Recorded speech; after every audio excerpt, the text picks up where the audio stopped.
for this one because Russia are in the blue, but the intent is there, the passion is there, the enthusiasm is there. Who is going to be there at the end of the next 14 minutes to take their place in the Clermont Cup semi-finals?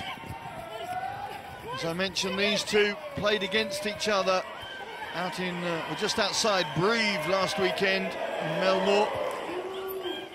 But the Russians just able to defend their title. 22-21 really indicates how close the game was, and indeed France lost 4 players through the course of the weekend. Only had 1 substitute on the bench. Fanny Horta, of course, not in the lineup. Ladanu, Grassinot, not there for Les Bleus. And they're missing Hamadova and Mikhaltsova, Perestiak as well. But Russia have shown they've got some class within their ranks. Right now, though, they've been stuck in their own 22. Yeah, France putting some really good pressure on in defence. Russia are holding ball well, you know, in those first kind of 60 seconds. They're pinned down on their line. It's tough to be able to do that. We see Kikina making a little bit of a break. She hands off. Kikina with good, strong intent, getting a bit of help from her teammates now as they push it out to Daria Lushina, who's proved more and more an important cog for this Russian team this weekend. Gavrilyuk trying to set up the focus. Clear release. French tacklers number 2. just losing their discipline at a key moment. Good start by Russia, just nice and clinical, nice and safe. They've been recycling the ball quite well and just staying quite steady. It's very easy after 2, 3, 4, 5 phases at the start of a game to get to panic and kick through or make some silly mistakes, whereas they're not. Everything's nice and stable. But France haven't had ball yet to see what they can do. Not quite working out there, and France able to swamp the Russian tacklers, or the Russian ball holders, I should say. Lushina invites Kukina. Kukina moving the ball on quickly to Minislamova, the captain this weekend, but the turnover is there for France, and the first opportunity to get their attack into gear. Shannon Izard did really, really well there. She probably could have gone herself there on the outside. Gouglion takes the ball on, recycles. Amadi, the captain, has room. Trancy, I beg your pardon, that's Foucault. Ball goes loose and there's nobody up in support, and it's Lushina who's there. Very tired bodies now. Getting so much movement, so much consistency in attack and defence without time to just draw breath, really. Once again, Russia have to go from their own 22. Yeah, Simon Ball has been in play for probably about 3.5 minutes, maybe two stoppage in that time. The players have to work really, really hard to stay in the defensive and attacking line. Bobkova, elusive, cannot put her down. In the end, Neeson snares the target, but still Russia with ball in hand and now trying to get a bit of momentum into their attack. Step there from Gavrilyuk. Play on. Referee Adam Jones says you can play. Ultimately it was French hand that knocked it on, but I'm not sure that there's enough oxygen above this stadium right now for those girls. Amadi, captain, did very, very well. Oh, we see just ruck now, just there's a little bit of confusion around the ruck. Ball is out, so she's entitled to come around. Okay. Then French hand just knocks it on the line. Unfortunate for them. Amadi, captain, did very, very well to scrag back just a line break from the Russians, which would have been try time. Crouch. So still 0-0. Bind. Set. Kukina uses Noritsina as the dummy runner, but it's a slow reset for the Russian side. Lushina. Good offload. Gavrilyuk did well to keep that movement going. Big hit coming in from Shannon Izard. Sit down, madam. brilliant tackle. She just read the timing of it so well. She plays on the wing at 15, so that's not unfamiliar ground to her. She has to work really hard here to chase. Machina tries to open the door for Bobkova, but look at this French defence.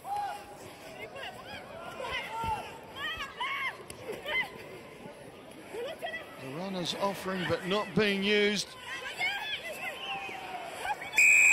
And the French defence has suffocated the Russian attack and got the dividend for it. Most certainly. I think literally they've had one of the big tackle from Shannon Nizar, as we say there. Really good, and that sets out the stall. France finally have the ball back in attacks of probably second time in this whole first half. So let's see what they can do off this free start. Did it go back? Yeah. Thank you. Forward. Knock on from red. Unfortunate. So just Boucard, just not done. Well, after 6 minutes of almost permanent defence from the French side, that was a fatigue issue, I suspect. It was. Understandably so. Yeah, exactly. And again, that's a bit of game management, Simon. You know, when you are fatigued, you recognise that, and it'd probably just make choices around what plays that you made. I think that was just a simple and handling error, unforced error. So up in France, let's go. Back in the hands of the Russians. Crouch. Bind.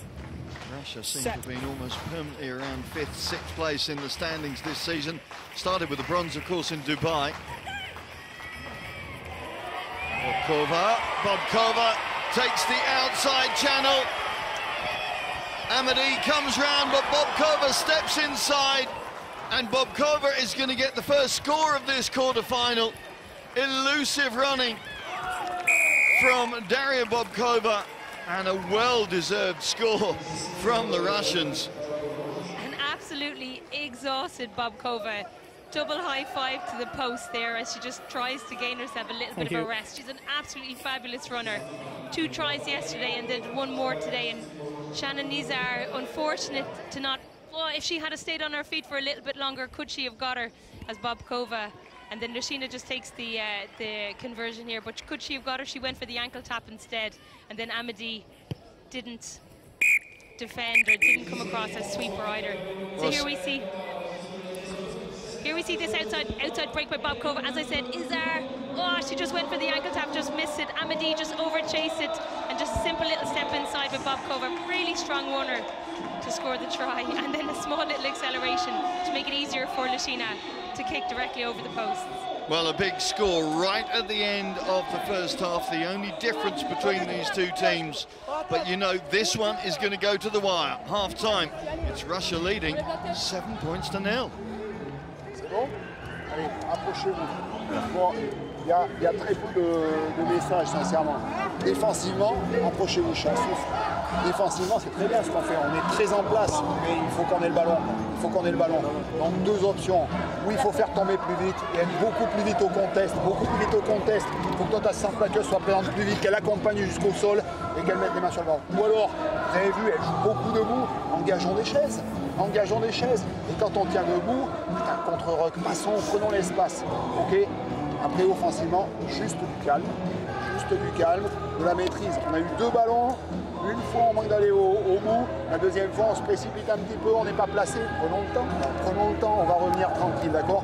Il nous faut rester dans la maîtrise, prendre des opportunités et rester dans la maîtrise, ok? Ça va le faire. Allez, ça va le faire.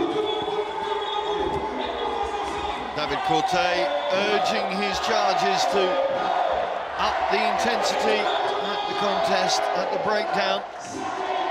Keep the faith, basically, was what he was saying, because France very much in this mix. Just that try scored at the end from Bobkova, and a good try it was. You know, opportunity knocks. France have to step through the door. Absolutely, I liked his manner. Everything was quite quiet, everything was quite calm, everything was quite instructive. And France have so much more in them, they just haven't had the ball. Rushina with the restart for the second half of the Clermont leg of the HSBC World Rugby Women's 7th Series quarter-final in the Cup competition.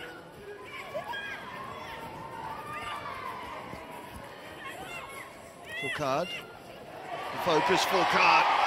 Strong, powerful run from the Stade Francais lady. Contact area is a bit of a mess. Look at the contest going on in there. Never initially bound to the ruck, number 11. Bistrova was the one who was going through, but to the ruck, kicking through. Not part of the initial ruck, and therefore not allowed to kick through. Number yeah, one. the ruck is as important as the break, Simon. Oh, I think she's... there's a sub, so Fokar is just going off there, and I think we see Mayan is coming on for Fokar, so hopefully she'll make an impact. Free kick to the corner. As I said, the ruck is as important as the break, so France was, you know, they want to recycle quickly in order to capitalise on the space that they've just created too. So there we see the ruck, so she makes a little bit of a break. I think it's Lashina who gets it over, and then it just starts getting a little bit messy. A little bit messy. That's a bundle. That's not a ruck, that's just a bundle. That's exhaustion. It certainly is, an understandable exhaustion as well. As France try and get some width on their attack, because the fatigue factor is certain to play into the outcome of this one. Marjorie Millon feeds out to Guillon. Guillon out to Chloe Powell. We highlighted Chloe Powell before this game. Is she now about to make her mark on the quarter-final? I think she has. Let's wait for confirmation from Adam Jones. Well, he's assured that it is the first French try. Jubilation in the stands, satisfaction on the pitch. Chloe Powell has another try, and this is a power play. Fabulous work by Chloe Powell. Huge leg drive by her, and worked so hard to stay on her feet, and then a little bit of a reach. She was lucky not to look it on. I think it was literally on fingertips, and Guillon was right there on her back to try and support her if she needed that little bit of extra help. But as you say, player to watch for the tournament. I don't think she's had the ball in her hand too much for this whole game, but when she does, when she gets it in her hand, she makes impact. Well, player to watch in this tournament, player to watch in the next tournament, which of course is the Rugby World Cup in Ireland. And she's part of the septet in this French group that will be part of France's Rugby World Cup squad, 15's level. Shannon Izard just knocked that conversion over. That's it was nonchalant, just nonchalant. That's something that Johnny Wilkinson would have been proud of. The kick did not go through the post. No, hang on. Adam Jones has said that didn't go through.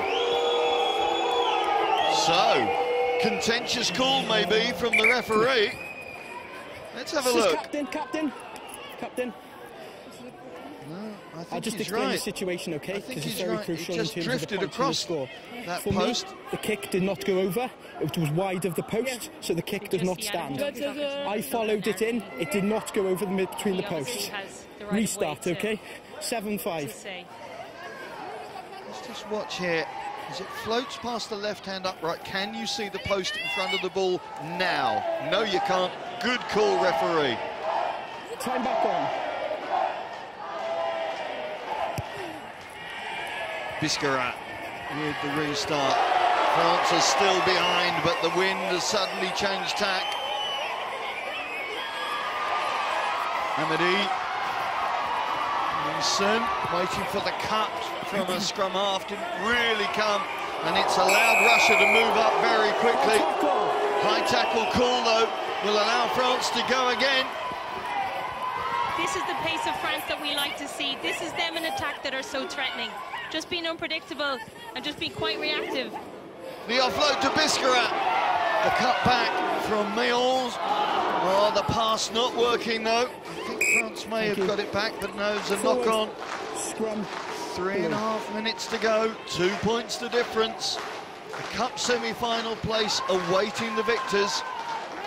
There's a lot of games, there's a lot of balls still to be played. Oh, she just did on... Mayan obviously took a line, she could see that the outside was open. Biscar was there, but just popped the ball over her head.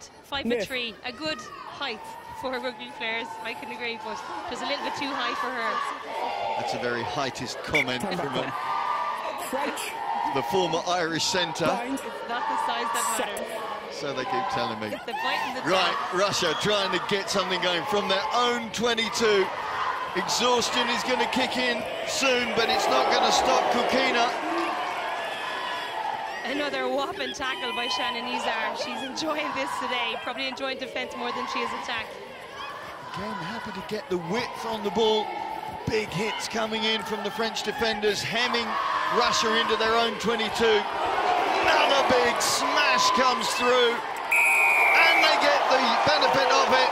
It was the captain, Hamadi, with the tackle. Now she wants to get her attack going.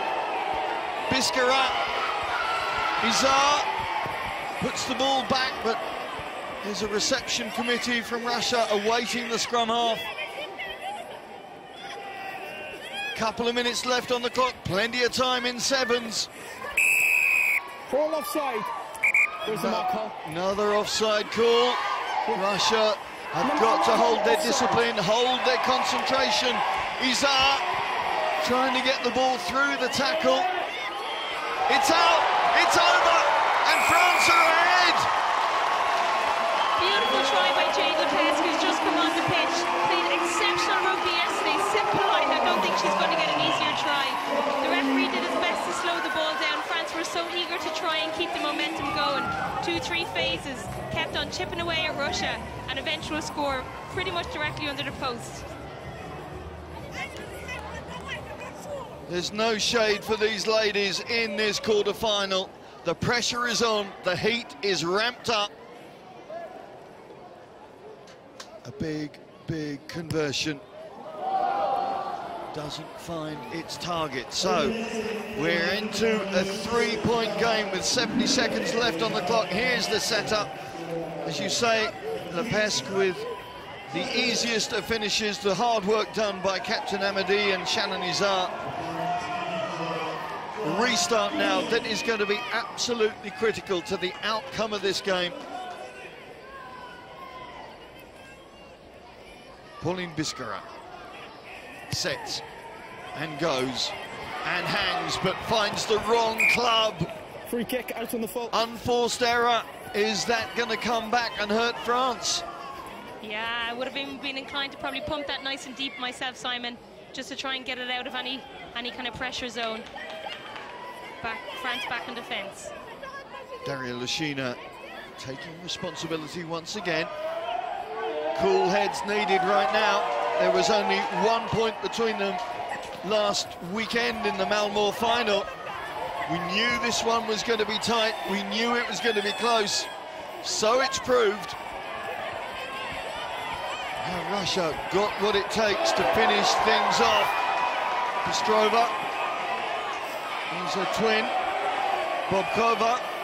But with the ball, she also gets Serafino Kemba, the Saracens lady, wraps up her target, and Russia are forced back towards their own 22. We're into the red zone.